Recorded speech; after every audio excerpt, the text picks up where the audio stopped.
At that point, are you afraid that this guy is going to kill you? My answer emphatically is yes. I'm not giving him the option to drop that gun. You made your choice. Now it's mine. It's time for me to make mine. And let's bleed out in less than a minute. You're done. There's nothing, even if I get there within 4 or 5 minutes, there's nothing I can do. You've lost too much blood at that point. So having something to immediately stop the bleed. I'm sending my family away and I'm going to the gunfire. I'm gonna be that guy. Works. When our heart rate goes up and our adrenaline goes up, our brain shifts to a different part of our brain that we use, and that part of our brain doesn't really have fine motor skills.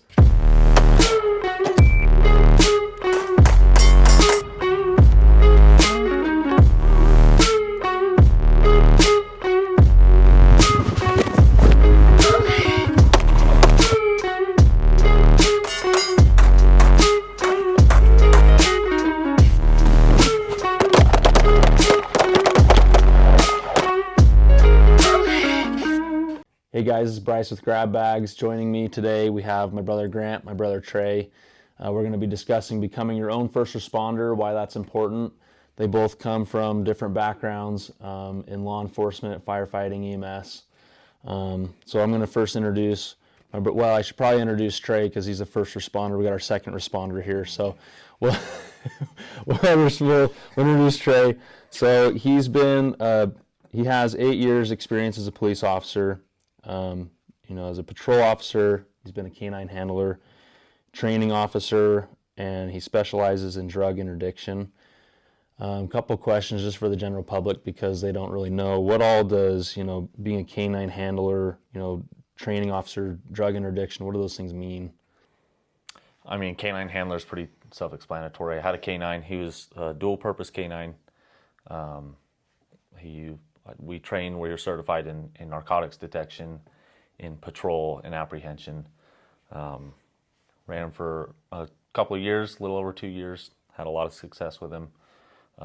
That's kind of what got me my start in drug interdiction, where we focused on high drug crime areas specifically, targeting different motels, dealers, users, and just working the drug game. And so with drugs, I mean, I know because, I'm your brother and I've been in this industry a little bit, but with drugs, there's a lot of guns, right? So yeah, that's a dangerous side of law enforcement, or the more dangerous side of law enforcement.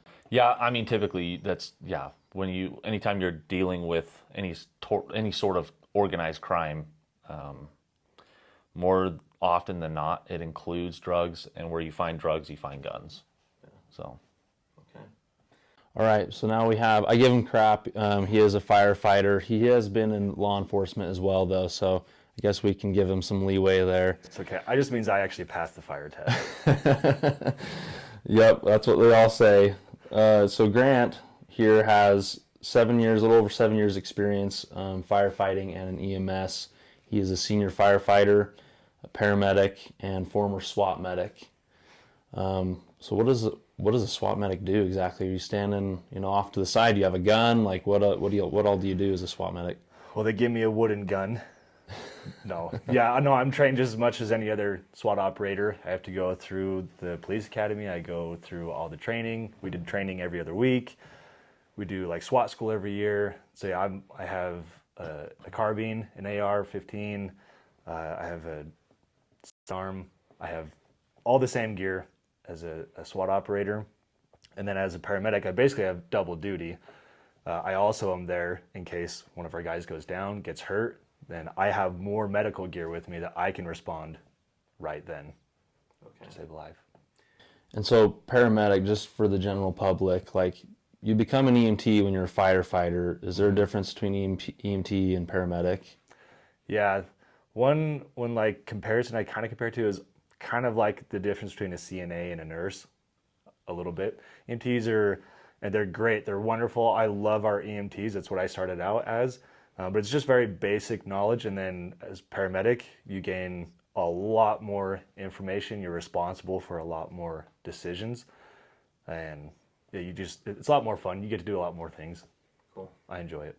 Awesome. Well, thank you guys. So now that we've kind of credentialized these guys, We're going to watch a video. So we posted this video a couple of times. It's an incident that happened not too long ago. I believe it was this past year this happened. But we're going to watch this video. We'll play the clip for you guys, and then we're going to get these guys' reaction to the video.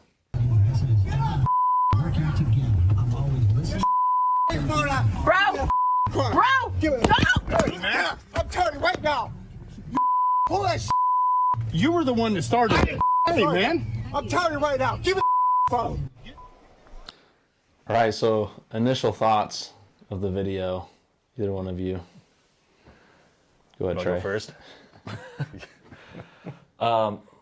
Initial thoughts, or you want to do a breakdown, or just what my thoughts are? Yeah, I mean, obviously there's a lot of details we don't know, but I mean, just from what you see, I mean, what comes to mind? Like, what's going on in your head? Immediately, it's a deadly force situation.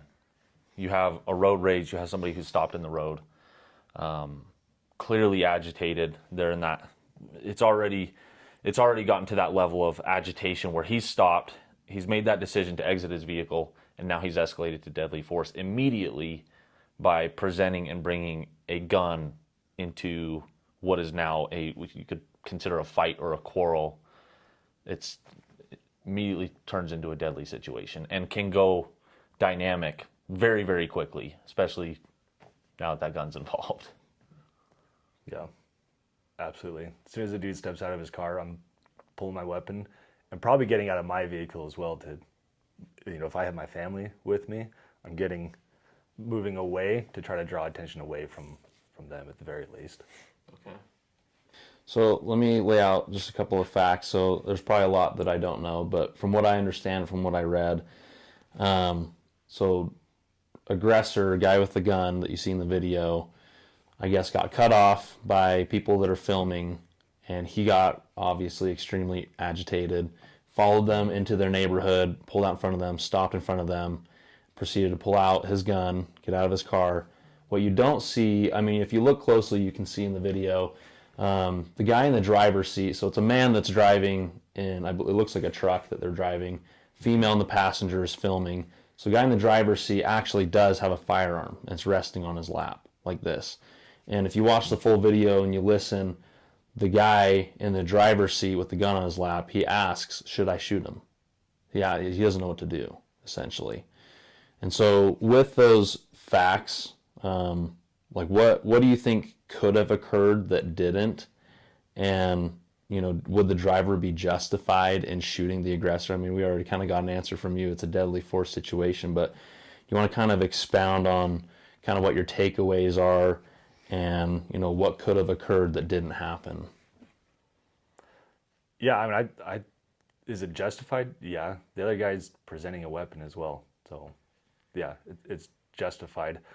There's a million different scenarios that this could go down. Like I said, my initial reaction, I'm probably going to get out of the vehicle. I'm probably going to, draw my weapon as well, give some sort of command. If he moves a step closer to me, like I'm firing. It's game over. So, okay. So with that being said, Trey, you've been in court multiple times on different cases. What do you think, I mean, from your past experience, what do you think a judge is going to say, to you if you do what he just said? You get out, you present your weapon, guy doesn't stop, maybe pulls up his gun, you shoot him. What's the judge going to say about that? I mean, before the judge, it's really going to be based off of what your district attorney decides. Is your DA going to prosecute you for a homicide case? If you decide to get out, you engage this person, you take their life. Even if you don't and they just get injured, is your district attorney going to prosecute you for aggravated assault? In this case, I don't think so. We can only put ourselves in that situation as much as possible and go based off of our training and experience. I know for me personally, if I'm in my truck and somebody has followed me into my neighborhood, if I can, I'm going to avoid stopping because I'm going to avoid the confrontation. If in this instance, it had already reached that point, if I'm that guy in the driver's seat and I'm with my family, the guy exits the vehicle, it's gotten to that point, it's escalated that far, I'm exiting my vehicle to take the danger as far away from my family as possible, and I'm going to engage that person. So you're both getting out of your vehicle. You're not staying in your vehicle. No, I'm not going to. Okay. To me, it's too risky. Okay. Yeah. That turns into a gunfight. The last thing I want is my family in the crossfire. Yeah. Absolutely. Am I moving away from my, some cover? Yes. But moving away from some cover to engage the suspect, and I know that I'm going to now begin a gunfight, to me, it's worth the risk. Yeah. If I'm alone, it's probably different. Oh, for sure. I'm Absolutely. staying in my truck. Yeah. Is he becoming a hood ornament, or are you still shooting? Like what are you doing if you're alone? You shoot through your windshield? Yeah, absolutely. Okay. Yeah, probably initially. And Okay. then maybe an initial fire, and then at least maybe exit out the door just so I can get a more accurate shot on. Okay. The comment section was hilarious in these videos that we posted. People talking about running them over. Yeah. Oh, you wouldn't be justified. You would be justified. So it's good to get your guys' perspective on that. I did like your comment, though. Like, try to prevent it as much as possible. I mean, Right. An ounce of prevention is worth its weight in gold. Like, if you can avoid it as much as you can, but you can't always do that. Yeah. Yeah. And look, we talked about this earlier before we started filming. There's 1,000 ways to skin a cat. Is it better to stay in the truck and engage in a gunfight? Yeah, you have some cover, but now you're stuck in that spot. Yeah. Is it better to exit the truck and now you lose your cover to potentially engage in a gunfight so that you can move to better cover? Now you're more mobile. You give up your cover for a little bit of time. There's give and take to everything.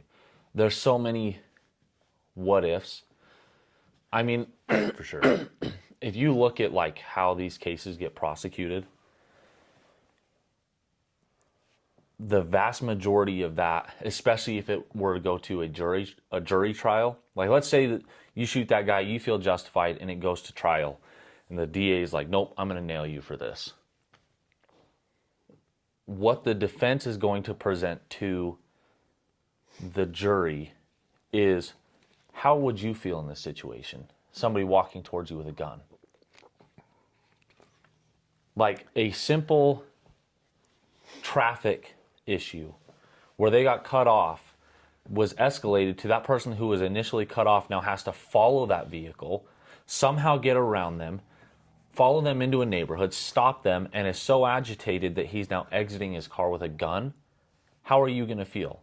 Are you going to fear for your life? At that point, are you afraid that this guy is going to kill you? My answer emphatically is yes. I'm not giving him the option to drop that gun. You made your choice. Now it's mine. It's time for me to make mine. And the choice is that I'm going to engage you with a gun.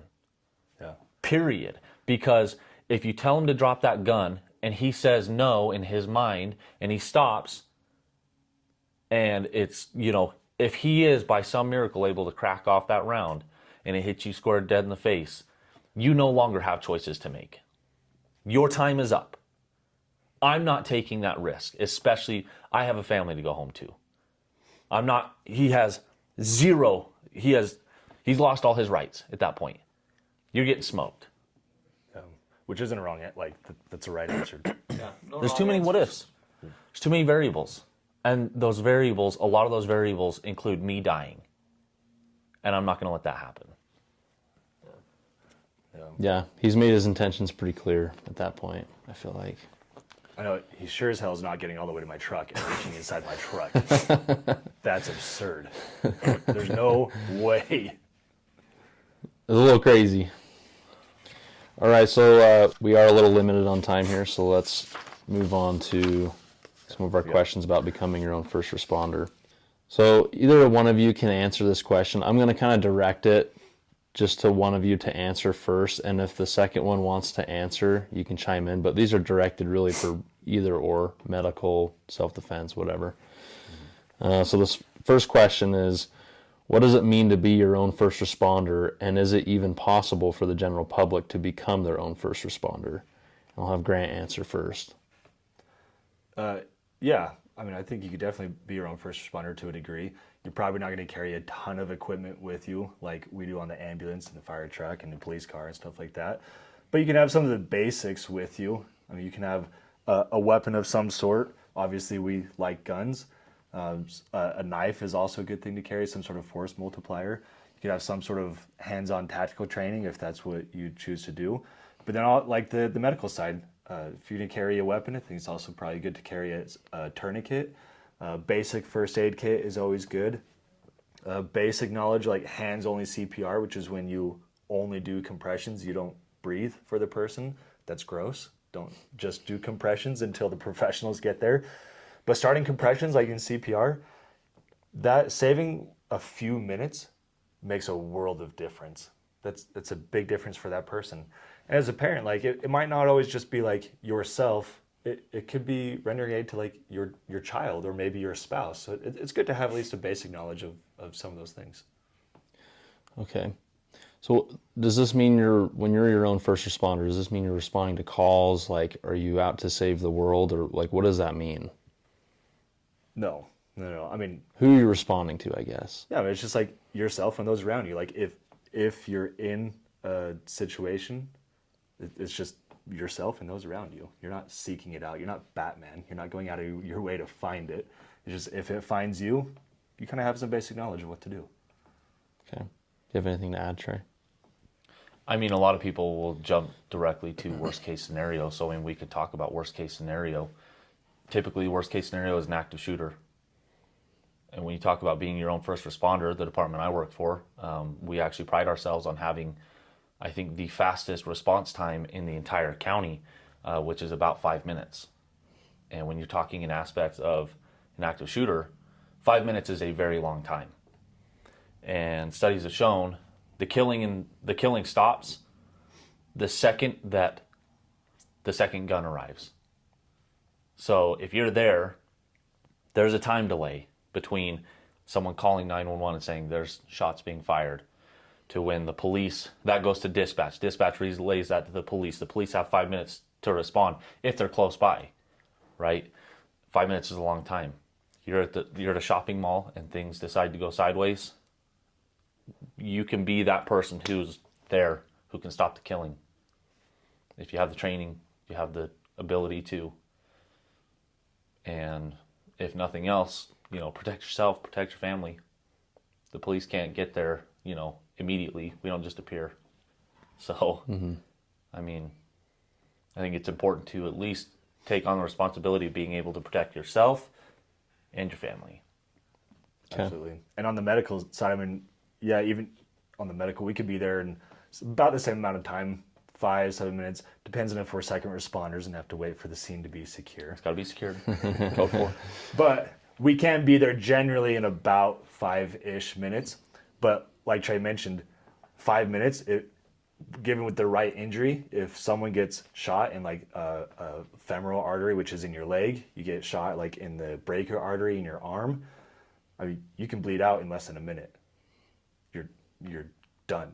There's nothing, even if I get there within 4 or 5 minutes, there's nothing I can do. You've lost too much blood at that point. So having something to immediately stop the bleed within 10, 15, 20 seconds literally could save a life in those scenarios. So what you're saying is, if I got shot in the arm, I mean, obviously, or the leg in the right spot, I can bleed out, I can die in less than 60 seconds. Oh, yeah. Okay. So that's kind of one of my next questions is what tools should we be carrying as our own first responders? I mean, you say we have 60 seconds. I'm going to take a leap and say we should probably have a tourniquet on us. Yeah. So what are some of those other tools? I'll go to Trey first and then we'll come back to Grant. What are some of those tools that we should be carrying as our own first responders? I mean, look, as a first responder, as a police officer, I don't have as much medical gear as the paramedics do. But I mean, for me, on my person all the time, I carry a tourniquet. That's bare minimum. In my truck, I have an individual first aid kit that has, combat gauze, chest seals, more tourniquets, basic stuff that's going to save a life or save a buddy's life or potentially save my life. If I can throw my IFAC to somebody and say, hey, patch up my wound real quick, But bare minimum, I've got a tourniquet on me all the time. Okay. Yeah. And you can call it an IFAC. That's kind of one of the tactical terms. It's an individual first aid kit. But yeah, it's easy to have some of that the stuff that Trey mentioned, and you don't necessarily have to keep that on your person at all times, but at least have it like in your vehicle or somewhere that's somewhat accessible that goes most places with you. Okay. That would be good. Is there any piece of equipment you carry everywhere with you, you feel like? If I'm going to carry a gun, I'm going to carry a tourniquet. Okay. So you don't carry one without the other? No. Gun without a tourniquet? No. I guess you could carry a tourniquet without a gun if you're in if certain places, but... If the situation is, if you're drawing a gun, someone's getting shot on one side or the other of that altercation. That might be you, it might be a bystander, it might be the threat. And you might not render aid.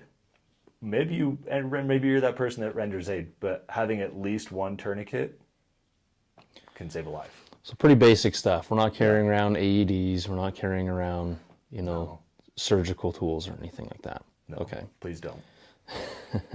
So we kind of already answered it, but maybe we can go in more depth. How does it affect you guys as first responders when you're on duty and you respond to a 911 call? How does it affect you when someone is their own first responder and they do either prevent or they give aid to someone that needs it?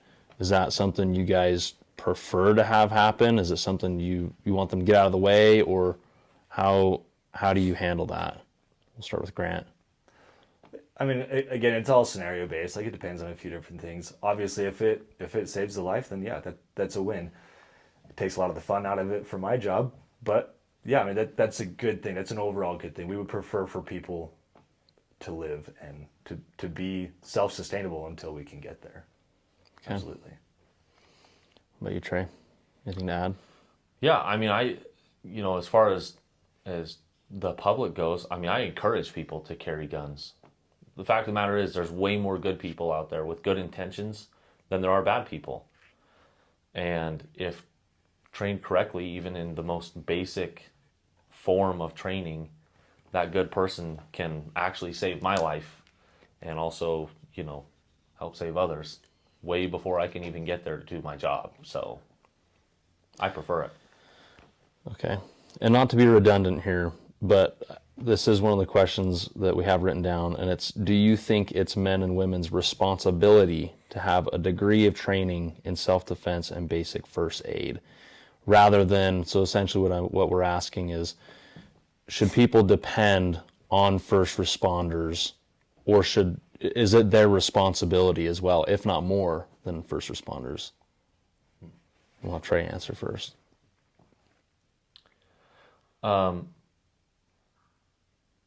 As a police officer, as first responders, we have a responsibility. It's what we signed up for, was to protect the public. That is a responsibility we took on when we took oath, right? Should people always count on us? No, we've already gone over this. 5 minutes is very quick for a response time from a police officer. Very quick. 5 minutes is also a very long time for things to go dynamic and go sideways. So, I mean, if somebody comes into your home late at night and you don't know who it is and you're fearing for your life, yeah, you're going to call the police, but we may not show up just in time. To me, is it a responsibility? My opinion, yes. It's an opinion-based question. It's, what do you feel you're capable of, is probably the first question that people need to ask themselves, is what are you capable of doing? Are you capable of saving yourself? In most cases, yeah, the answer is yes. People are capable of a lot more than what they believe.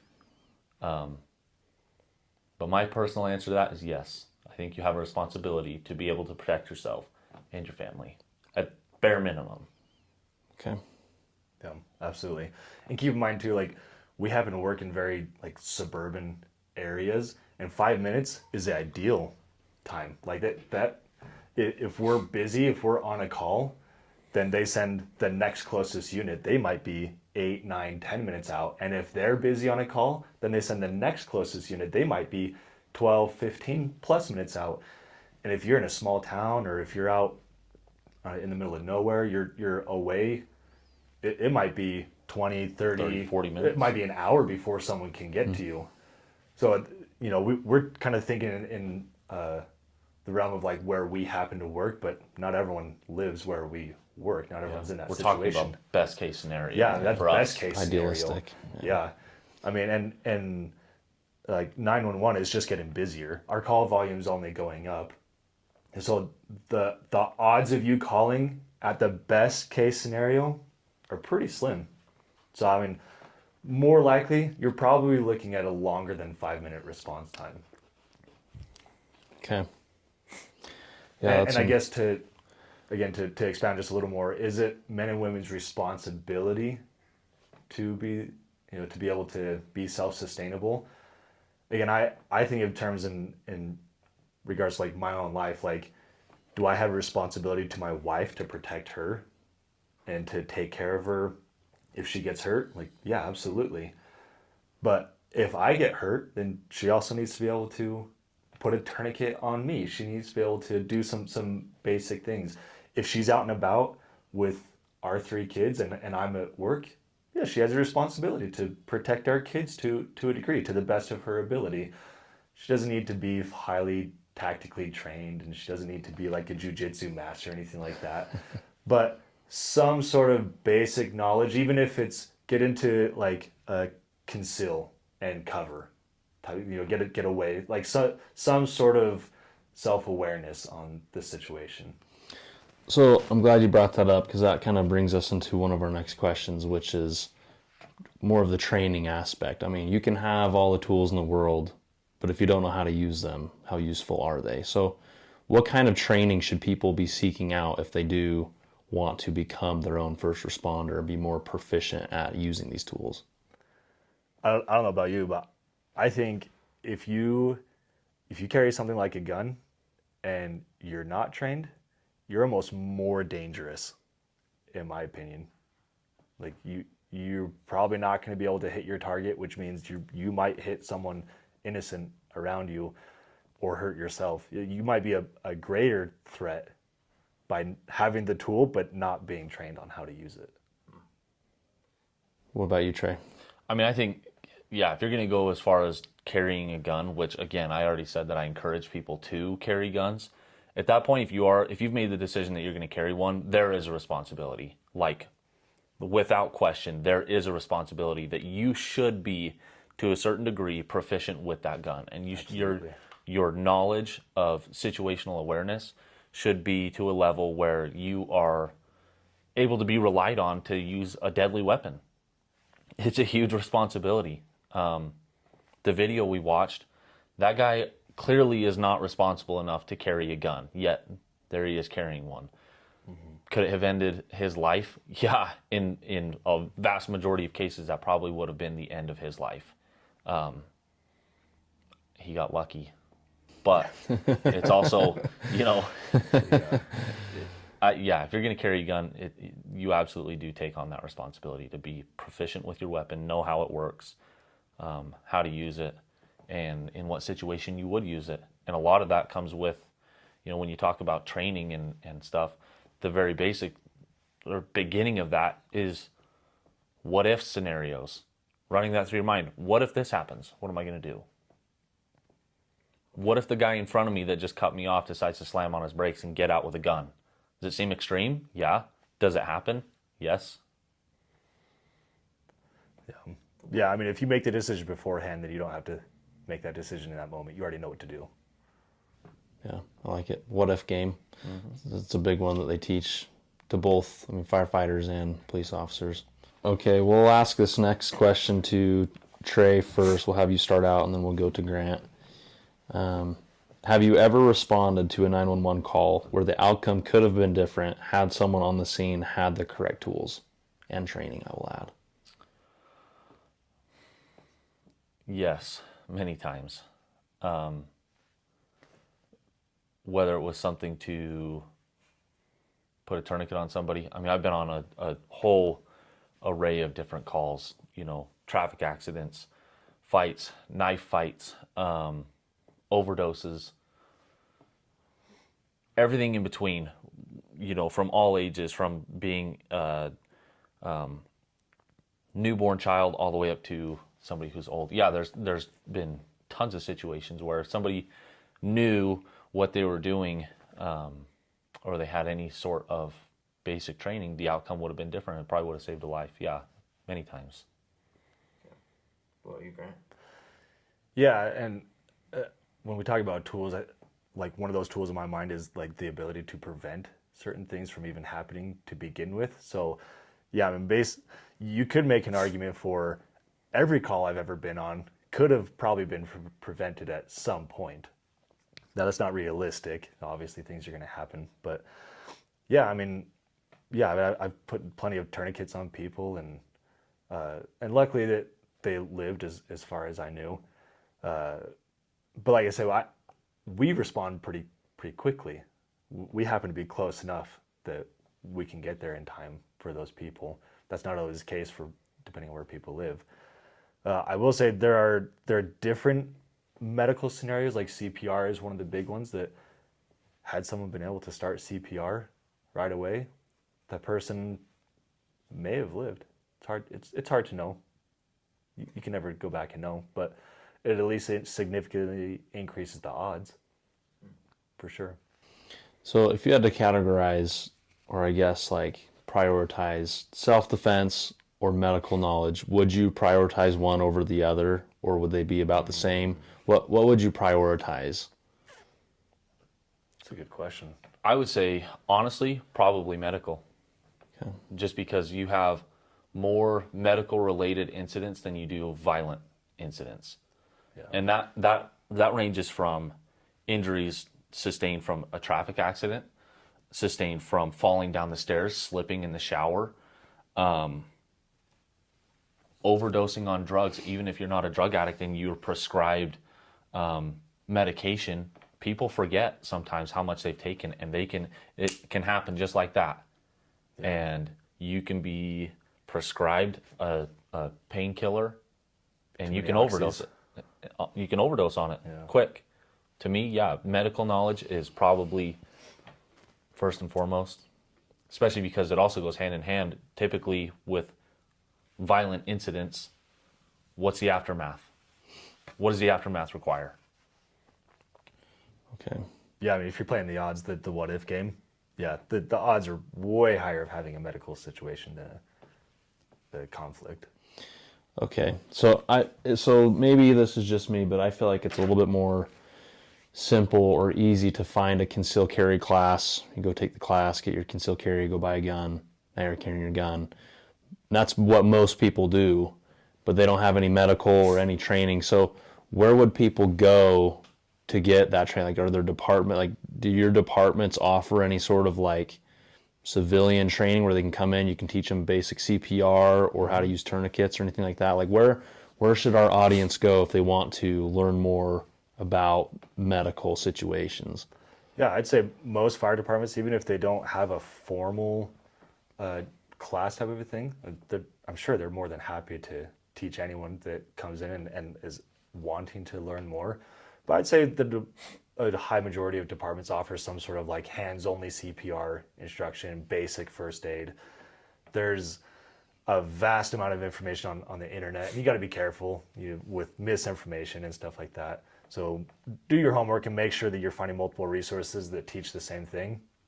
But yeah, I mean, there's a lot of community-based called CERT classes where they teach a lot of these things for the community to understand a basic understanding of medical, maybe some sort of like self-defense. I know they talk about like fire extinguishers, and they cover a lot of different things. Okay. We actually have something going on too in our city, and most cities do this. It's called the Citizens Academy. You can go and sign up most cities do this. You can go and sign up for a Citizens Academy, and they walk you through, at least on the police side, of incidents that we've dealt with, or they set up scenarios, and they go through not only how it was handled, they break down what occurred, and then also to give people an understanding of why we handle certain situations one way or another. We break down the investigation that we did, and we show citizens, look, this is how we conduct our job. But it gives people an opportunity to get way more in-depth training than and it gives like real life scenarios, things that we've dealt with, cases that we've had. It gives people a better understanding of like what can actually happen in the world, because I think a lot of people are pretty oblivious to just how dangerous the world actually is. And it gives you an understanding of like, okay, I need to be prepared for this. And it's pretty eye-opening. And I mean, you can go, we talked about the what if game, that's basic. You can go to a Citizens Academy. I'll name drop Mike Glover with Fieldcraft Survival. I mean, you want to go, you can go to the lengths of taking a Fieldcraft Survival class and course and learn how to be extremely proficient with handguns, rifles, TACMED. So for those that aren't in Utah, Fieldcraft Survival, do you want to explain what that is? I know there's other resources all across the country just like them. Oh yeah, I mean, Mike Glover's a military guy. To keep it basic, he's a military guy, and he takes his experience and what he was taught and teaches it to other people. In the simplest form, that's what it is. But he teaches from a basic level to the most advanced levels. Just an all preparedness. All preparedness, yeah. Okay. So I'm going to drop a hypothetical on you guys. We're running a little short on time, but hypothetically, let's go worst case scenario. There's an active shooter, and citizen is there, has his concealed carry, knows his basic first aid, he knows how to do CPR, apply tourniquets, stop the bleeding. How should that citizen respond to the active, if he is going to engage? Well, maybe give me both scenarios. If he goes to engage the active shooter or maybe decides not to, what would be best case scenario as you as first responders coming in to respond? What would you need from him? Would you want him to call 911? Maybe describe what's going on? Like what would you expect to happen? I mean, there's so many variables in Right. that. Is he alone? Can he have someone else call 911 so he can stay focused on the threat? There's a lot of different things there. What I'd say, big picture, whatever that person does, do it swiftly and confidently, and don't just make a decision and go. Just do it. Yeah, I think if you're going to step into a situation like that, you're going to be the one that steps up, and you're going to bring the second firearm into that gunfight. You've now taken charge of that scenario. Before the police and paramedics get there, you've taken charge. Now it's your job to delegate. You can say, hey, call 911. And now it's time to take care of business. Yeah. Right? And that's where if you're going to make that decision, you have taken on that responsibility of being proficient, because the last thing you want is to engage in a gunfight and now you can't shoot, or you don't know how your gun works, and you don't know how to take your gun off of safety or something simple like that, and then you get caught in the crossfire, or somebody else does because you're not proficient with your shooting abilities. But I mean, in a scenario like that, something to expect too is if you are going to engage and you eliminate that threat, and now you have police, flooding this building, just expect protect yourself. But as soon as the police arrive, you put that gun down and you put your hands up. Comply. Okay. You comply with them and expect to be put into handcuffs. Because we don't know what's going on at that point. We weren't there to see what happened. We're responding to information. That's it.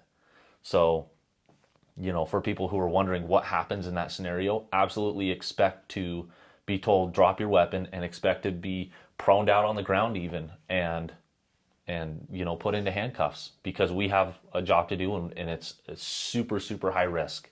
And we have to handle it the best way we know. And the best way we know is to start putting people in handcuffs when there's a gun involved, and then just let us do our investigation. Okay. Yeah. Ideally, at the right moment, probably already have the gun out of your hand. Oh, for sure. Yeah. So there's no Ideally. Yeah. Once you realize, I think in that scenario, as a private citizen, and even for myself, I'm going to be in that same situation. If I'm off duty and I'm carrying a gun and that happens, something pops off in a mall, and I have to shoot somebody in the middle of the mall, I'm not in uniform. I have a badge on my wallet, and yeah, I'm going to be holding that up, and I'm probably going to be yelling to the public so that somebody else that has a gun, that wants to protect their family doesn't come shooting me. I'm going to be yelling, police, police, police. But even for me as a police officer who's off duty, I'm absolutely going to go into handcuffs. Yeah. I have to verify. Right. So, and there's a lot of, you already said there's so many variables to that what if game. But yeah, that's one thing people don't think about is you could draw your firearm, go running through the mall, but people don't know that if you're the bad guy, who the bad guy is. So you could get shot possibly. So especially if you're with your family, is it worth it to you? This is a personal question. Like if you're with your family at the mall, there's active shooter. Are you choosing to go engage that active shooter, or are you getting your family out of there? If it's my family, my primary focus is keep my family safe. So I'm gonna get my family out of there. And if I come across a threat as we're exiting, I'm eliminating that threat. Now, once my family is safe and secure, do I go back in? I don't know. It depends. Like, are first responders there yet? Has someone else taken care of the threat? Like, is the threat still ongoing? Who knows? But again, that's different. Like with my training and like my responsibility as a first responder and the knowledge and skills that I have, me personally, as soon as my family is safe and I am confident in their safety and security, I'm probably going back in to re-engage. I don't know that I recommend that for every civilian, though, if you don't necessarily have the level of training and confidence behind that training that we do. For me, that's a big thing is what's your ability and have you made that decision in your mind? If you're asking personally, for me, just who I am and my abilities and the confidence I have in my decision making, I'm sending my family away and I'm going to the gunfire. I'm going to be that guy. Okay. And it's not for fame. That's just what runs through my blood. Yeah. Is I'm going to be the guy that stops that fight. That's my responsibility. Okay. Awesome. All right. Well, unfortunately, we're out of time. Thank you guys both for taking the time to come here, taking the time out of your day to be here and answer some questions for the public. And I just wanted to bring up, obviously we're going to give ourselves a shout out for our bags. Not just because it's our brand, but because we have these tools, we have this training, and we've put that into a product that allows you to immediately access your equipment when you need it, whether it's your firearm or a tourniquet or whatever else you decide to carry, a knife, a flashlight, chest seals, whatever, med kit. But that's the whole preface behind it, is that every millisecond matters. You said less than 60 seconds you can bleed out. You guys are 5 minutes out. So let me have you guys explain a little bit why this bag is a game changer. And again, we're not saying that this is the only way to conceal carry or to carry. This is just another option. But why is it a game changer for you guys specifically? For me, understanding the physiology of like how our body works, when our heart rate goes up and our adrenaline goes up, our brain shifts to a different part of our brain that we use, and that part of our brain doesn't really have fine motor skills. And so the ability to like grab a tiny zipper and unzip it if it goes smoothly, that's slim to none. To be able to do that when your heart is pounding, you can hear your heart beating in your ears and your tunnel vision, your adrenaline's going, you're probably not going to be able to perform that task very well. So the fact that you can just grab it and open it without thinking, you don't need muscle memory to do that task, that eliminates the fine motor skill out of that. Okay.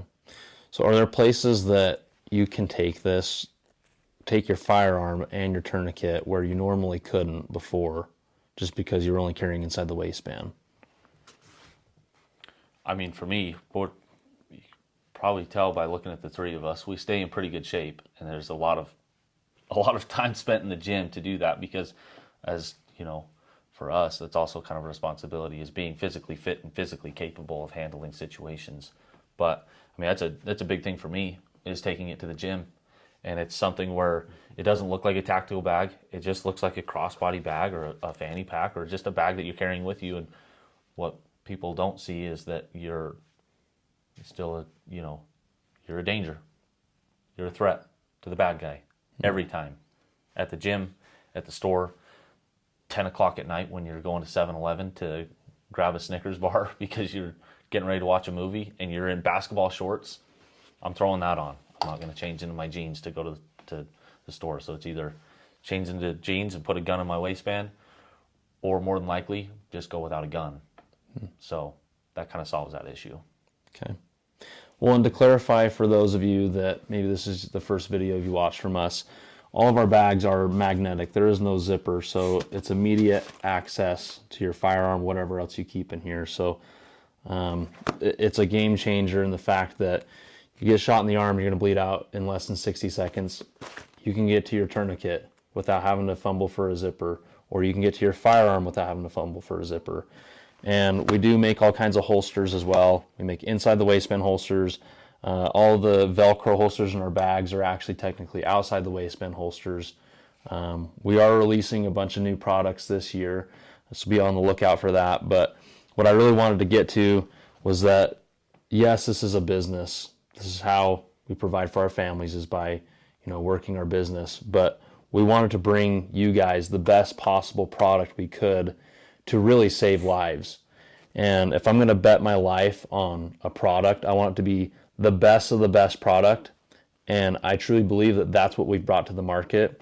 So no matter how you're carrying, whether it's in our bag or some other method, we definitely highly encourage you to get trained, carry a firearm, get proficient with it, get extremely proficient with the basic med, like CPR, applying tourniquets, stopping the bleed.